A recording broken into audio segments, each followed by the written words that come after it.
Welcome everyone, and it's really fantastic to have you here with us this morning for our cookery session with Guild member Patti Sloley, who is with us here.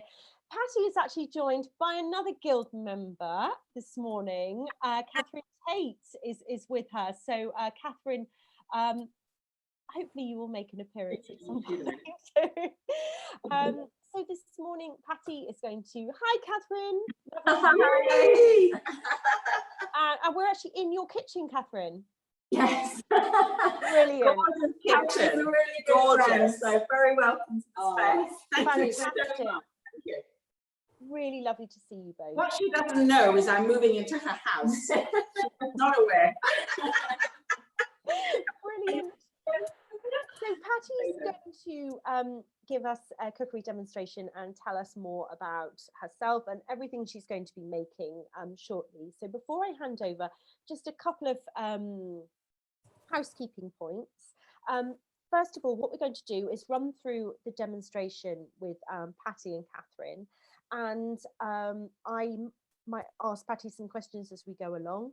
If you have any questions, we're going to do a full Q&A session at the end of the demonstration. So if there's anything you would that you would like to know throughout the session, please pop it in the chat and I'll field it. Otherwise, we'll do questions at the end. If I could ask you all to just put your sound on to mute, please, throughout the session, that will be excellent for improving our sound quality for the recording as well. So without further ado, I'm going to hand over to Patti. Welcome, Patti, and thank you so much for putting this on for us this morning. Thank you for having me. Thank you, Guild. Thank you for inviting us. Look forward to seeing you face to face sometime. Absolutely. Hopefully not long now. So, can I take it away? Please do, Patti. Over to you. Welcome, welcome to my African Express. First stop in Ghana. You don't need a visa. I'm going to give you some great flavors today. I hope you're going to be trying this and eating it from today onwards. Okay? So I'm Patti Sloley. I'm from Ghana. I'm married with 2 sons, or 3 sons really, a husband and 2 sons. And I love food. I absolutely adore food. The funniest thing is I never really cooked growing up as a child. I was so terrified of the kitchen, because my mother was an extraordinary cook. She was always pinching and grabbing and, you know, no cookbooks. I used to think, how is she doing that? So I tried to stay away from the kitchen, but she teased me into it. You know, would get me to chop things up. And I think I started soaking up flavors that way. And the rest is history, really. It's amazing how it all started with the food thing about 10, 11 years ago. A friend of mine said, Patti, you've got to write a book. You've got to write a cookbook. So I thought, okay, okay. So I went to a nail bar. I was sitting next to this really lovely girl and I got chatting, as you do. And she said, what do you do? And I said, I'm writing a cookbook. And she said, oh my God, you've got to talk to Jean-Christophe. And it was Jean-Christophe Novelli's fiance. So she took my details, said, we've got a cookery school, we'd love to involve you. And I accepted that. Went up to see them. They got me to cook. I did 3 dishes. I was so nervous. I thought, what do you cook a celebrity chef? And I just calmed down. Oh, he's human. And I cooked him 3 dishes. And he was like, oh, this is amazing. I like this. How long have you been teaching? I said, no, I don't teach. He offered me a job. And I said, no, I'm not a chef. He said, you can cook. My confidence went through the roof. And ever since then, I've done 2 cookbooks. I go to schools, I do demos for kids, I've done some TV, I've done radio, and I'm here with you. I do festivals, I absolutely love it. So today I'm going to introduce you to West African food. Now there's 17 countries in West Africa. I don't know what most of them eat, but Nigeria, Gambia, Sierra Leone, Cameroon, Senegal, we tend to eat very similar dishes. So I'm going to introduce you to plantain, which is my absolute favorite. There's plantain. Plantain, plantain.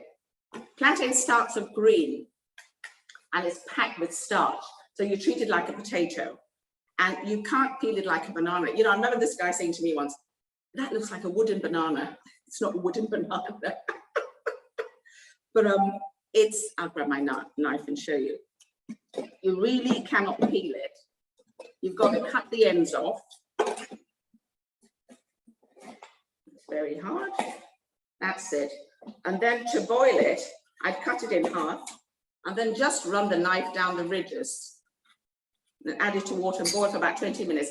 The skin will just fall off like a jacket. But you can, or peel it under running tap because it's really starchy and your fingers go all sort of white and starchy and stuff. So that's to the side. And then it goes from the green to yellow. When I bought this on Friday, it was bright yellow. See how quickly it's ripening. And the starch in the green converts to natural sugars. So we've got the yellow sweet plantain, and then it goes to black, where you can make cakes and puddings and fritters and biscuits and all of that. And you know, I always say when I make my cakes, there's no sugar, no butter, no eggs, no kidding. You can have your cake and eat it. It really is that good. So today we're going to be making the yellow plantain, and I'm making a dish called kilole. And it's plantain that's diced, spiced, and normally fried, but I'm going to oven bake this because it's healthier and it doesn't soak up as much oil. So if you're following me, I hope you've got your plantains ready. And we're going to cut the ends off. And then I'm going to cut that in half.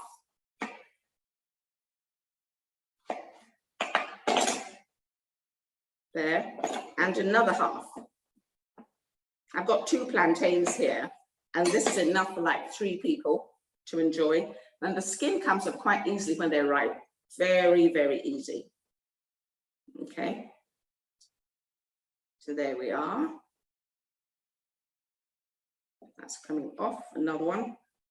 And yes, I think I'm going to do them all because Catherine's going to be eating today. Catherine, the hubby. Right, okay. This is, you know, it is the starchy cousin of the banana. Banana is the fruit, plantain is the vegetable. And it is, I think, it really is a superfood and the vegetable world's best kept secret. You need to get some plantain. And when you buy it, if you want to make this dish, buy it yellow. Don't buy it green and wait for it to go ripe.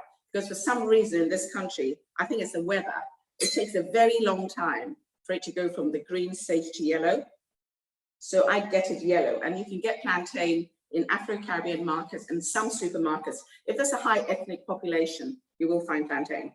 Okay, so that's all peeled. And I'm going to cut this into cubes. Yeah. Really sweet. This takes 20-25 minutes in the oven. How quick is that? That's what you call fast food. This is real fast food. And I'm going to spice this up with chili. You know, African food can go from blistering heat to very mild. It really is a personal choice. I do love my chili, but not too much. But everything has got to have chili. I mean, the holy trinity of ingredients, the chili, the tomatoes, and the onion, is like the basis of a lot of our sauces. Okay, chop, chop, chop. And I'm going to spice this with chili. I've said a little salt, and I'm going to add onion granules and some ginger, fresh ginger. Some people use, let's see, I've got my bowl here, so that's going to go into the bowl. Now, I know, you know, people say you can't eat plantain raw. But my mum told me a story about when my brother was little and he was really starving. He saw plantain. It's lovely, it's sweet, gorgeous. I love that.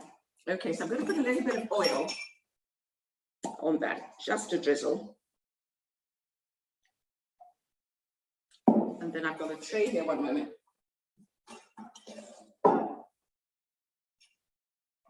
I've got some chili, cayenne pepper really. So a little bit of cayenne pepper, not too much. onion granules. I mean, I think they're fantastic. I use them in just about everything now. So the onion granules go in there. A little bit more of that, just 2 different types. And a teeny weeny bit of salt. That's it. Put that back. Patty, what is the oil you're using and the 2 types of onion granules? The onion granules were, I found some that were a bit coarse and I like that taste. And then the other one is more powdery. So I just mix that. And I'm using rapeseed oil. You can use groundnut oil, but I use rapeseed oil. Oh, I've put some in already, haven't I? So now I'm going to give it a little stir, mix it all up to coat. A little toss, toss, toss.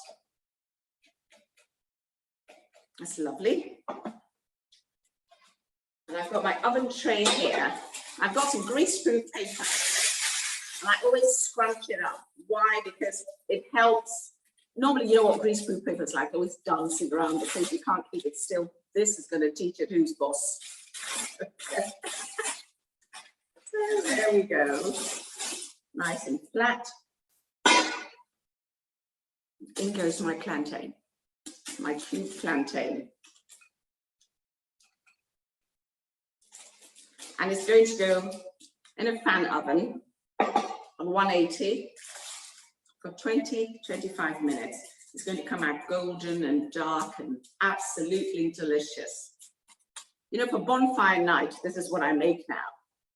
No marshmallows for me. I get Kelly Willy, I make this and take it to friends, just wrap it in tin foil, get some cocktail sticks and enjoy. It's going in the oven.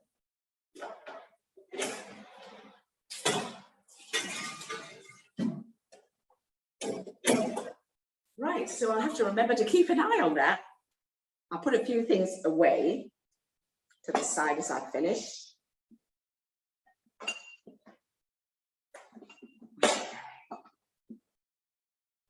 So did you say that's going in for 20 minutes or thereabouts? Sorry? Did you say that was going in for about 20 minutes? 20-25 minutes. Perfect. So if anybody's going along, I hope I'm not going too fast for you. How's that going? Good? Brilliant. And the next thing I'm going to make is the black eye beans. It's a black eye bean stew. And that goes with the plantain. Plantain and beans go together like fish and chips. You know, it's a real marriage in the kitchen. And it's what you have on an evening. I don't know whether they still do it in Ghana, but you're going to the cinema or after the cinema, you go and there's a woman sitting with a massive skillet and she's got all these plantains frying and there's queues upon queues and it's all wrapped up in newspaper and you just pick it. Oh, my taste buds are going already. So I've got a hob here. I'm going to put that on.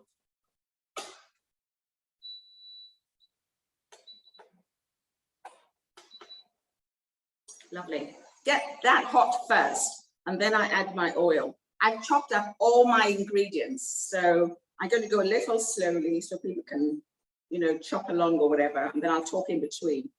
Okay, so wait for that to get a little hot, and then add my oil. And it's rapeseed oil or groundnut oil. Ghana doesn't cook with olive oil. I mean, I hear olive oil really becomes toxic if it's exposed to high temperatures and should only be used as a finishing oil for dressing salads and vegetables. And so, and we also use a lot of palm fruit oil. The jury is still out on that one, but my mum had it till she was 90. She passed away 2 years ago, but she had that and her eyesight was perfect. And it's really good for your eyesight as well. So there we go. I hope you can see, I hope you see my pan. Yes, good. Yeah, that's getting nice and hot. So I'm just going to cover the base with some oil. Lovely. I'm going to run you through the ingredients. I'm going to fry my onions. Now, a hallmark of West African cooking is browning your onions. We love to get that lovely caramelized look with on our onions to bring a sweetness to the dish. And another thing I'm going to be using is prawn powder. You know, when I run spice workshops and I show this to people, they go, oh, Patty, you've been in the pet shop again, because it's very fishy.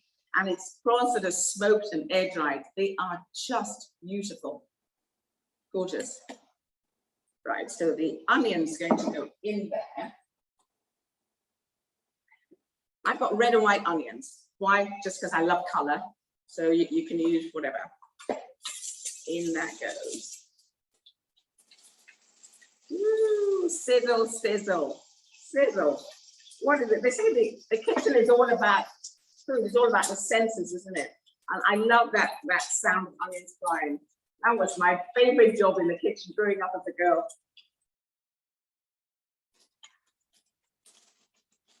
So while that is frying, I'm going to let that fry away till the edges are really lovely and golden.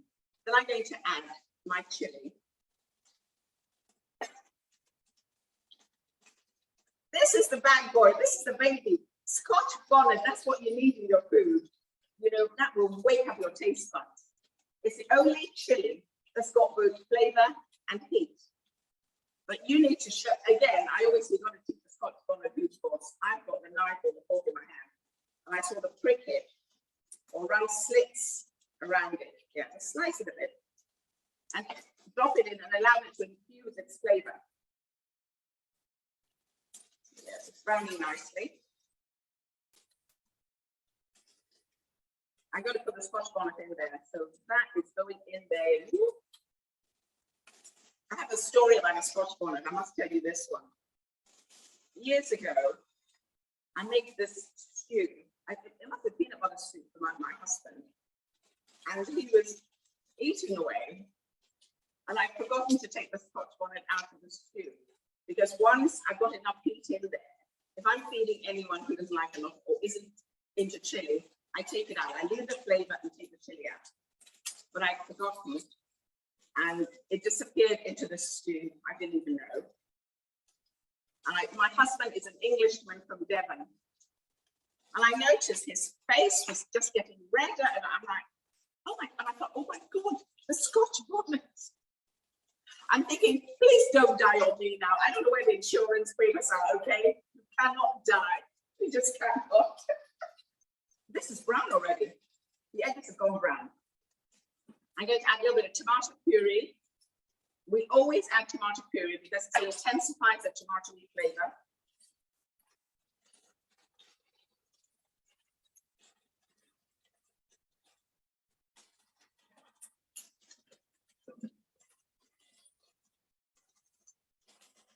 Right.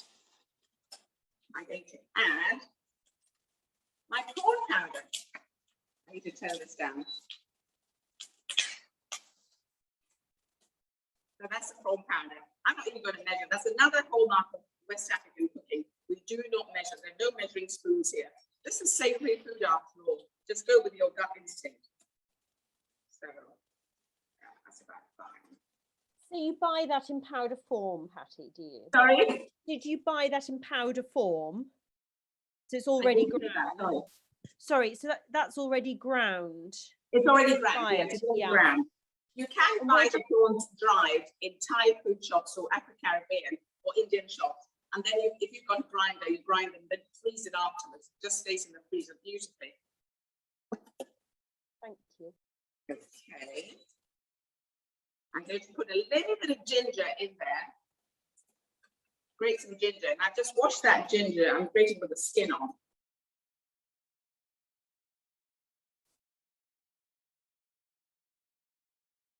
My mother would never cook without ginger, or her generation. Always ginger went into everything. Great for your circulation.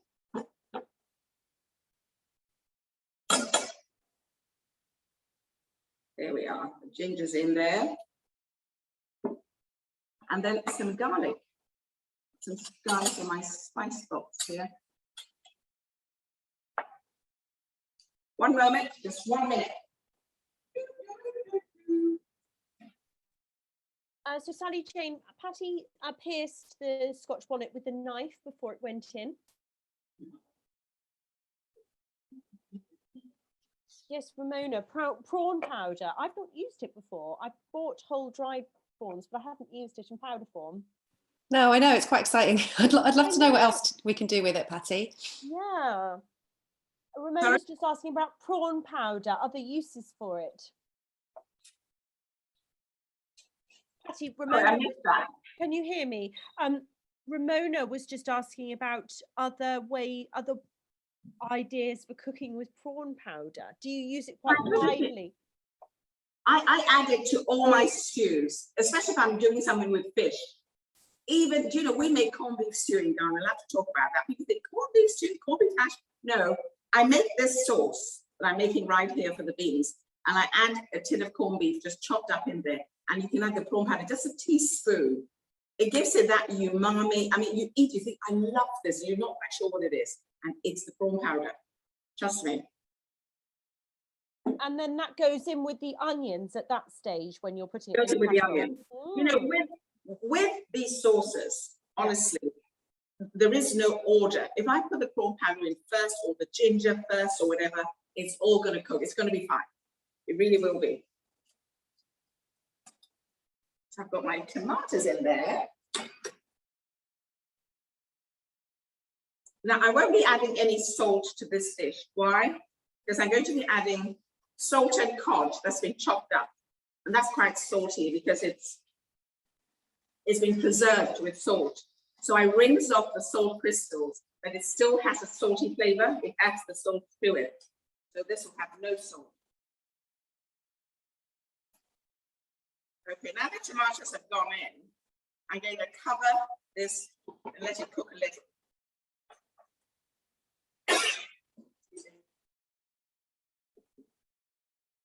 I'm going to cover that. I'm going to take a little peek at the plantain, see how it's doing.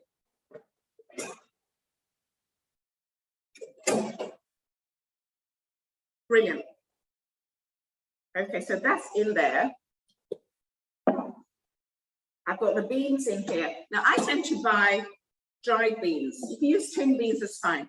But I find that dried beans, there's something about the taste. It's a bit like chickpeas. If you buy dried pig cheese and use that, I sort of like the flavor better.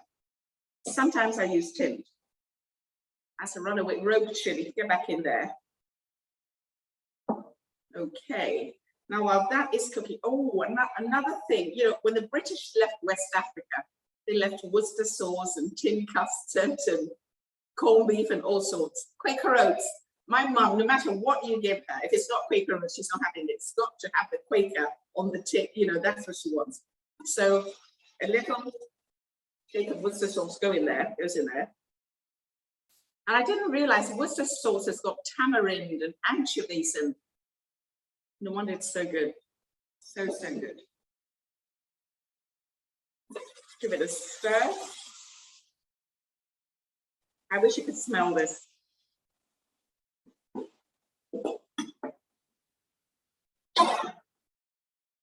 I'm going to add a little bit more prawn powder, actually.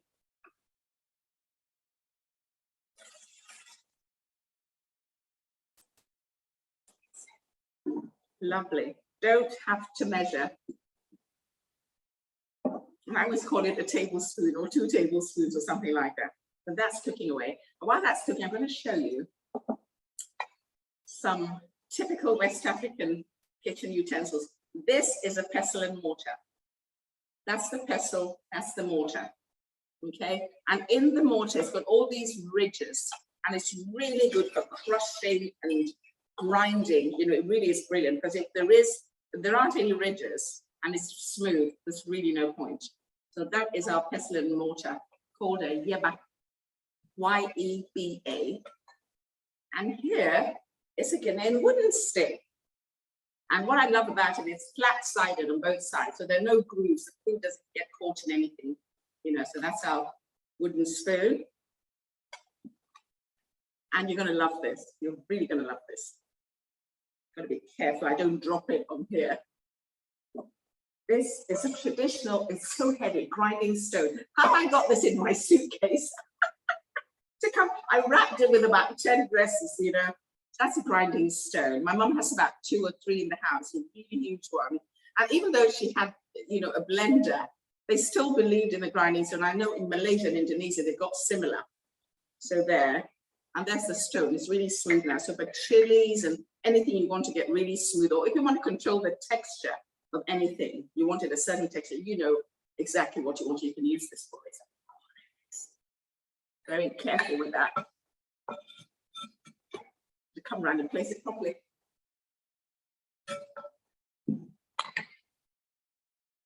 That's it. Oh, the aroma of this. Oh la la, this is good.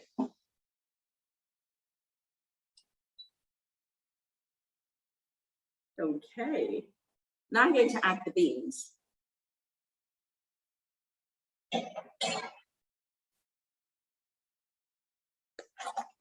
Now this bean dish, you can use as a dip.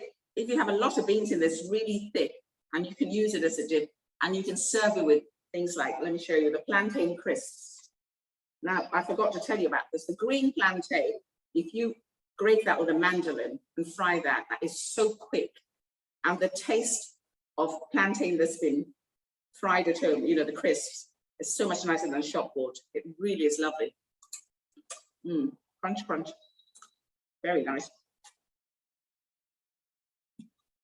So the beans are going in.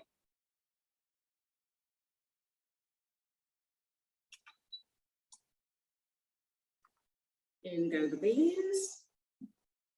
And it sort of swallows up all the sauce. Ah, there we are. All of it in there.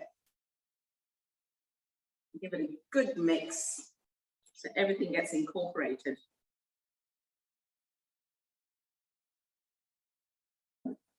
It's my saltfish. Saltfish. Now this saltfish should have gone in after the tomatoes, before the beans, but you know, just chopped all that. And you can get the saltfish in Afro-Caribbean markets again, or in supermarkets. If you go down the World Food Aisle and go to the Caribbean or African section, you will find it. And it's in a packet called Captain Cook. This is really lovely. Oh, this is what you want on a day like this. Sun's not shining, but the sun's shining in my pot, I tell you. Let me cover that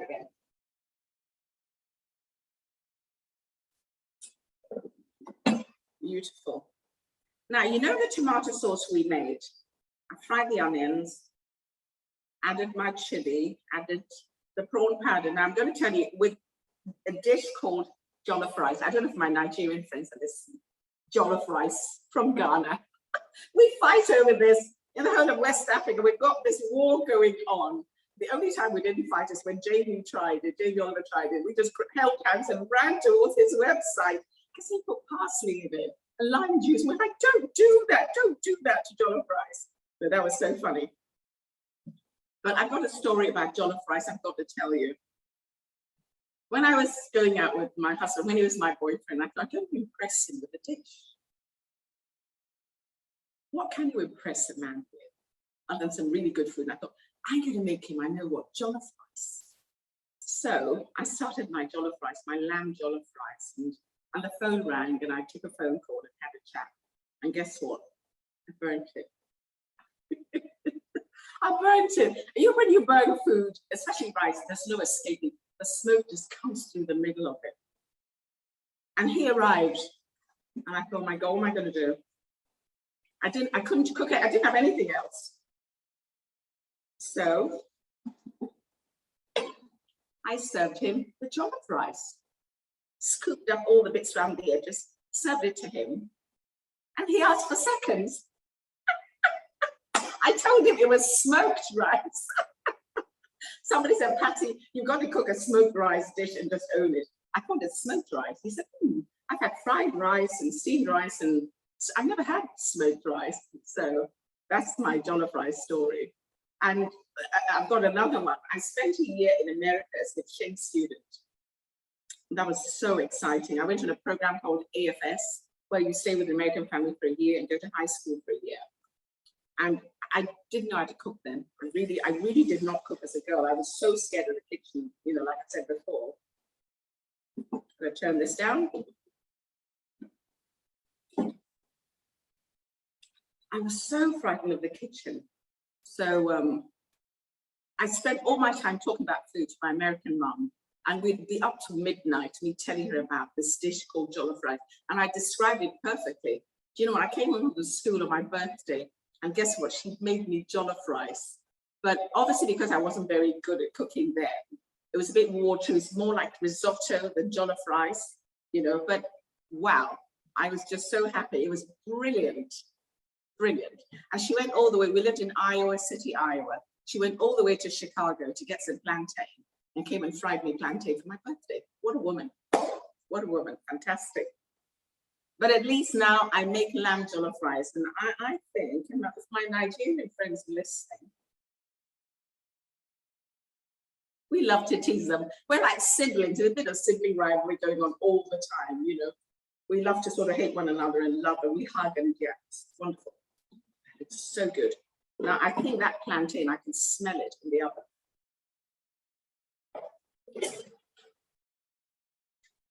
That's nearly had 20 minutes now. Patti, we've got quite a lot of questions about the prawns, actually, the prawn powder. Sorry? Prawn again? Quite a few questions about the prawn powder, actually. Okay. Where do you buy it from, please? You can buy prawn powder that's already ground from Afro-Caribbean food shops, Asian food shops, and you can buy it off the internet. Amazing. Any What particular can you get off the suppliers? internet these days? Are there any particular suppliers you recommend? Any particular? Suppliers you recommend? I tell you what, I tend to bring mine from home. Yeah. I never really I bought some from a pack before. I'll find it and I'll put it up on the on Facebook. Thank you. Fantastic. Where everyone can see. I'll put that up. Thank you. And can you use shrimp paste as a substitute? I wouldn't use shrimp paste for this. It's got a very strong flavor. It's very different. I've been asked that before. No, you can't, because it's so strong. It'll take over it completely. But it is to, the prawn powder is to us what shrimp paste is to the Far East, and anchovies to Europeans, that sort of thing. So it's got to be the prawn powder. And if you go to Thai supermarkets, they use prawn powder as well. The Thais use it. So you can find it in Thai food shops. Sometimes it's the shrimps are fried in packs, and then you have to grind them at home. Thank you very much. So you can get that there. This is doing so well. And one thing I love to do is to put my plantain in the stew and leave it all mixed up together. I think it really is wonderful. Because when I go into schools to do stuff for kids or festivals, I'll serve it up and then we'll think, oh my God, we've run out of plantain or we've run out of this. So when I mix it all up together, we don't run out of anything. You get a bit of everything. So I'm going to tip it in here.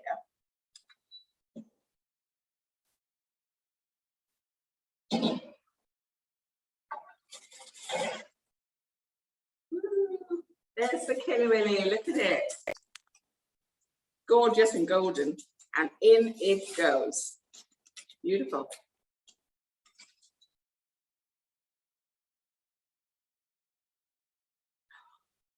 Mix that up. Wonderful, great aroma, great aroma. Yum, yum, yum, yum, yum. That all soak it up really nicely. Now the Scotch bonnet, I think I need to take out because it's starting to break. Okay, so that's coming out and that's going to go onto my plate there. My love. There it goes. Lid goes back on. Leave the plantain to absorb some of that sauce. Really nice. Okay, so now I've got some spices to show you. I'm really excited. I run spice workshops and I just love to do this. Put a few things out of the way so I can bring the spices up.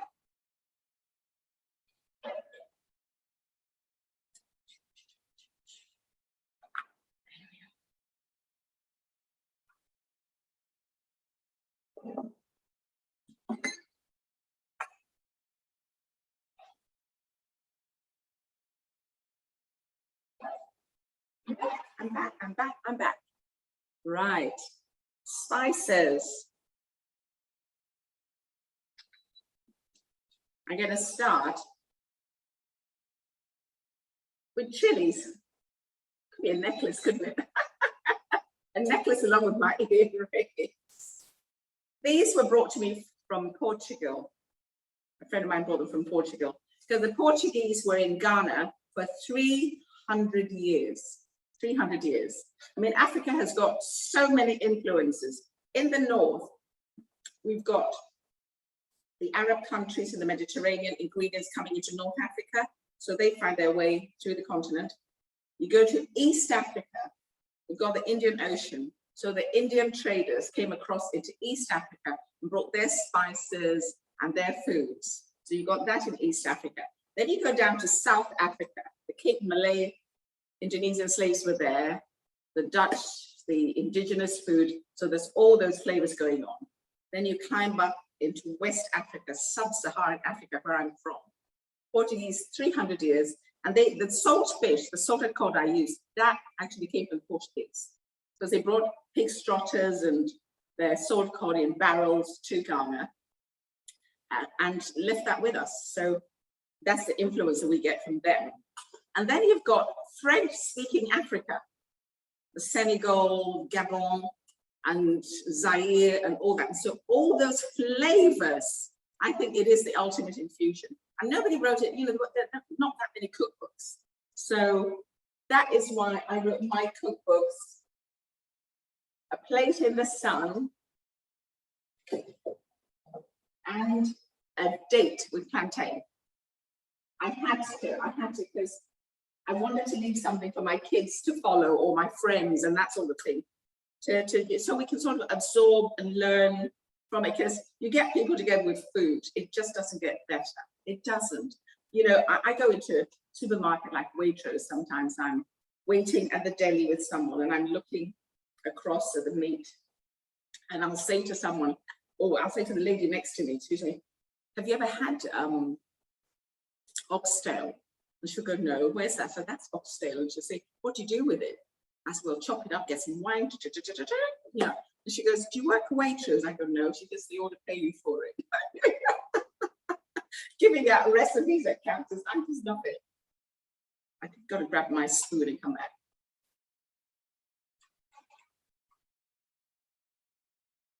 This is just looking so good. I love the steam coming up on the screen. Looks like I'm really doing something good here. Here we are. Lovely. Right. So I'm going to show you a few things. I've got a condiment here. That's another thing. West Africans love condiments and sauces and relishes, and every household will make their own. Everybody makes their own. This one here is another one my mum used to make for us when we were going to school. Everybody took a jar in. Most secondary schools in Ghana are boarding schools, or almost all of them really. So everybody had to go to boarding school. And our parents believed if you went away, you grew up. You learned you had to make your own bed and everything else there. That was, and I went to a convent girls boarding school run by Irish nuns from Rathmines in Dublin. Reverend Sister Mary Jude, Reverend Joseph Mary, and oh my goodness me. And it really was amazing. We always took, everybody had a jar made by their mum, and nobody's tasted the same. So this is one you can find also online. It's spelled S-H-I-T-O, but it's pronounced Shito. Shito. And it really is nice. It's got a prawn base, prawns and dried fish. And it's very much like the Indonesian belacan sauce. Very, very similar. I think the belacan is slightly sweeter because it's more peppery. So a spoonful of that in a stew like this. Fabulous. Truly fabulous. Now I'm going to show you some African spices. Let me grab it.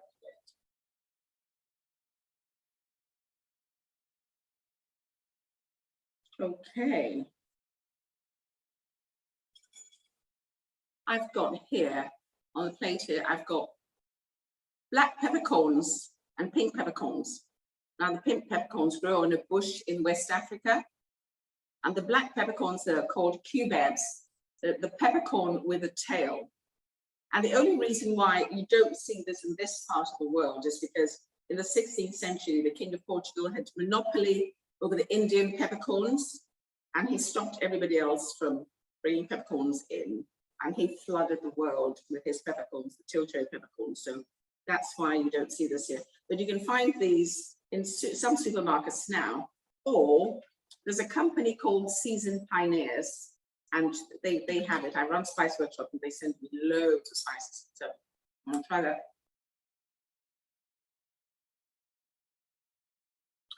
Suddenly there's an explosion in your mouth. Spicy. Beautiful. So I'm going to put these ones back in. There you go. And I'm going to show you these tiny little reddish brown seeds. Can you see? Charlotte, can you see? I can't see too clearly on the plate. I think it's actually the light. Let me see if I can put a few more on there. Okay. Yeah. Okay, these are called grains of paradise. I just love the name. West Africa used to be called the grain coast, and all these spices grew there. And I found these particular ones in Delhi, in Hitchin. Amazing. I was in a queue going to pay for these tarts, and I suddenly spotted this. I jumped out of the queue like a mad woman. I was so excited. But Seasoned Pioneers, you can find them there as well. So I'm going to push you back in there. Lovely. And then I've got here the African nutmeg. It's called a calabash nutmeg. Calabash because of the shape, and it's got a little line running through the side, around it actually. So that's a calabash nutmeg. And with this, you can use about 1 or 2 in a dish whole. You can crush and put in your dish, as opposed to the Indian, Sri Lankan nutmeg, where you just grate a little bit into your dish. So that's the African nutmeg, or the calabash nutmeg. What else have I got to show you? This has to be my favorite spice. I could have put one in here. And these are called grains of selim. Grains of selim. I'm going to list all these and send them to the web, to the site as well, to the page. So these are grains of selim. I'll tell you why I love these. It's the only one I saw my mum use all the time. It doesn't smell of much. It's sort of dusty, musty, but when it hits liquid, it sort of inflates and releases its aroma. It is fabulous, truly fabulous. I love it. And in Senegal, for instance, they smoke fish in the markets, and apparently you walk into the market and you can smell, you get this gorgeous aroma. It's wonderful. And wherever it grows, it takes on the name. So they call it a Guinea pepper because it grows in Guinea, Senegal pepper, or an Ethiopia pepper, because, you know, it grows in all those places. And I've also got dried melon seeds that look very much like pumpkin seeds. And in Nigeria, there's a street snack. I mean, just brilliant. It's very much like a melon seed. I don't know if you can see that. It's not very clear, is it? Let's see. I don't know whether it's better on this background. Same shape as pumpkin seeds, and they toast them, and you can have it as a snack. Or you make the famous Ghanaian dish, a West African dish called agushi, where these are ground into a powder, added to the tomato sauce, and then spinach and meat and fish combined. We surf and turf all the time. That's another thing we do. And meat and fish in West Africa is always cooked on the bone. So we never have to add separate stock to food. The stock's right there in the dish. Right, okay, let's just go back to that plate to show you something different. Every time I show this to people, they say, oh, there's a rose petal. No, they're not. They're dried hibiscus. Dried hibiscus, and it's got the most beautiful, beautiful aroma. And I use the liquid from this to cook rice. Sometimes the rice goes lovely and purple. Or you can make a drink called bissap. Bissap in French-speaking Africa Sobolo in Ghana, sorrel in the Caribbean. Gorgeous drink. Right. And have I got another spice for you? Yes, I do. Look at that. And you look at it, it's wooden and it's hard. And first time I saw it, it was like something a kid had just picked up in the garden and brought indoors. It looks like a carob plant, but it really it's a fantastic spice. We use it in soups and stews and also in healthy drinks as well. But I go one further. I tell you what I make. I use it to make spare ribs. When I'm cooking spare ribs, camera turned a little bit. Let's just turn this up a bit. Okay, so this goes in my spare ribs. I'll chop this in half. It's very hard. You've got to put it on the board and knife and rolling pin, really give it a good whack. Break it in two and drop it in with the spare ribs, onions, ginger, garlic, chili. All the vegetables that's looking a bit that way in the fridge goes into the spare ribs, into the pot with the ribs. And I boil that for an hour. And this has got each of these ridges has got a sweet date-like substance, and that all runs into the liquid, a bit like star anise. And oh, what amazing spare ribs. So that is a spice called prekese, P-R-E-K-E-S-E. The biological name is tetrapleura, tetra or something like that. But prekese, it's on the internet and you can order that and really enjoy and do different things with it. So that's that one. And I think I've done all my spices now. That is done. Let's have a look at this. Beautiful. The sauce has all been swallowed up by the plantain. They swelled up a bit. And Catherine's going to have a lovely lunch. I hope you enjoyed the workshop. That was amazing, Patti. Thank you so much. I am feeling so hungry. Very envious of you, Catherine. It's around here in Harpington, you know, get your skates on, get in the car and come back. If only I were closer. Thank you so much. That was fascinating. Does anyone have any questions? Pleasure. It was brilliant, Patti. Thank you. A real, really so much to learn, and it feels like so much colour and flavour, and yes. On a particularly dull grey February day. At this point, I would love to ask everyone, because we're a small group, if you'd like to take yourselves off mute, ask Patti any questions you have, please do. It would be really nice to hear if you have any questions or anything that we haven't answered. I've tried to go through some of the questions in the chat, but if there are any more things you'd like to ask, please fire away. I haven't even dished up for you. Shall I dish up? Yes, please. Sally Jane is asking about eating Ghanaian food in London. Do you have any recommendations? Sorry? Sally Jane is asking about eating Ghanaian food in London. Do you have any recipes? When you go to food festivals or to markets, street food and that is probably the best place to try, because I don't recommend places that I haven't eaten in. I want it to be absolutely a great experience for you when you do. So a lot of Ghanaian places, I know there are a couple of places in London, but they're very much patronized by the Ghanaians themselves. They get together a bit like their own Coronation Street or East End, where they get together so they can speak their language and enjoy themselves. So I've just switched to one of my languages. So that's what happens there. But I often do, oh, this is lovely. Ladies and gentlemen, your lunch is served. Look at that. Yummy. Full of flavor. Onions, ginger, garlic, chili, prawn powder, salted corn, beans, plantain. Oh, what's not to love? What is not to love? How I wish that were my lunch. I wish so too. I wish so too.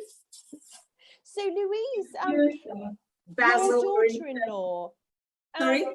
Louise has mentioned her daughter-in-law on the chat. Are you still there, Louise? Hiya. Would you like to tell us where your daughter-in-law is from? Well, I don't know exactly where she's from in Ghana, but her mum lives in London and comes down and brings the most amazing Ghanaian food with her. Try all different things. I mean, they eat it extremely hot. We can't, the sauce that she makes is, I can't even touch it. I know, we've got the Scotch bonnet and all that. You can have it mild if you want, I say to people. But she does make a special one for us. Oh, say hello to them for me. And lots of jollof rice. Very popular in our family. Wonderful, wonderful. And I'd love to know where she's from. Plantain and all sorts of Yes. varieties. Yes, right. Yeah. Wonderful. Fantastic. Thank you so much. Does anyone have any more questions for Patti at all? Hello. Hi. Hello. Hello, Patti. That was fabulous. Absolutely. We can Oh, see it thank with you. our eyes. Loved it. Smell it with our eyes as well. I know, it's all about the senses, huh? Fabulous. Do you use any fresh herbs at all in Ghanaian food? You know, I have some basil. It's in the box. I could have taken it out. My favorite herb is basil. But we use basil. We've got African thyme. We use rosemary. We use anise plant as well. There's all sorts. We do use a lot. And I think with West African food, especially Ghana, we tend to use a lot of the fresh spices, a lot more, like ginger, garlic, chili, and a couple of the dried spices. And the herb of choice would be basil, because my mum had basil growing outside the house, just loads of it. And every time she was cooking, you had to run outside and get her some basil. But the basil in Ghana was very much like thyme. It's not like basil. The leaves were smaller than the British basil that you see here. And would you serve this dish with rice or just as it is? Oh my goodness me, the bean dish you can serve with anything. My husband has it with breakfast eggs. I make that stew and he has it with breakfast eggs. And I used to have I collaborated with a wine bar, and yeah, a few years ago, Rolling Swine in Harpenden.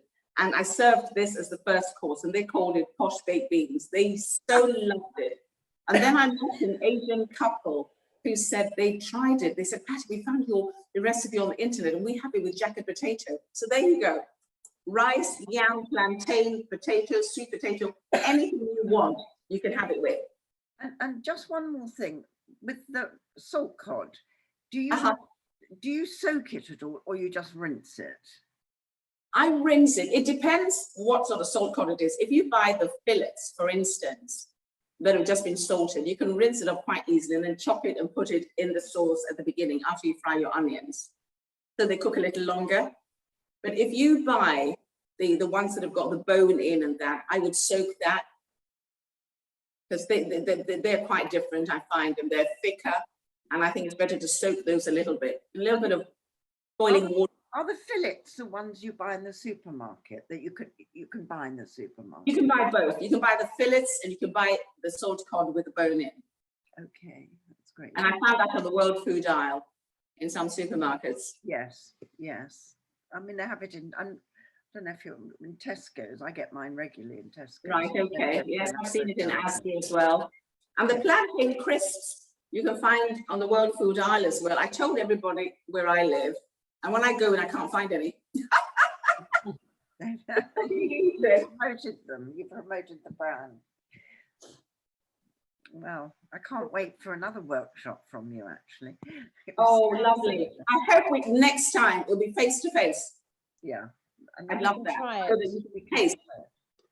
It's tantalising seeing you make that. Does anyone have any more questions? Could I just ask one thing, Patti, please? Patti, I was very interested when you said about the plantain at the beginning, when you were, you diced it up and you added the ginger and onion granules and salt and roasted it. And you said about serving it instead of marshmallows at bonfire night.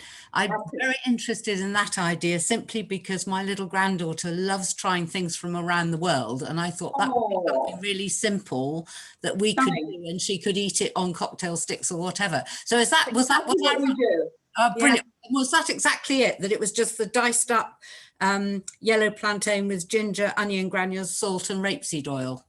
Was and that a little chili if you want. You don't have to have the chili. Perfect, perfect. Yeah, it's brilliant. And you get a nice big, you go into a party, like a bonfire night party, and you've done all these plantains and wrapped in tin foil and put sticks through it, you know, and taken everybody else up, and everybody, it's just wonderful. Perfect. We'll give that a whirl. Brilliant. But I love the whole thing. That dish looks utterly delicious and I can't wait to try it. Please have a go and tell me about it. Send some photos. Will do. It's brilliant. Thank you so much. Fabulous. Thank you. Thank you. Thank you for having me.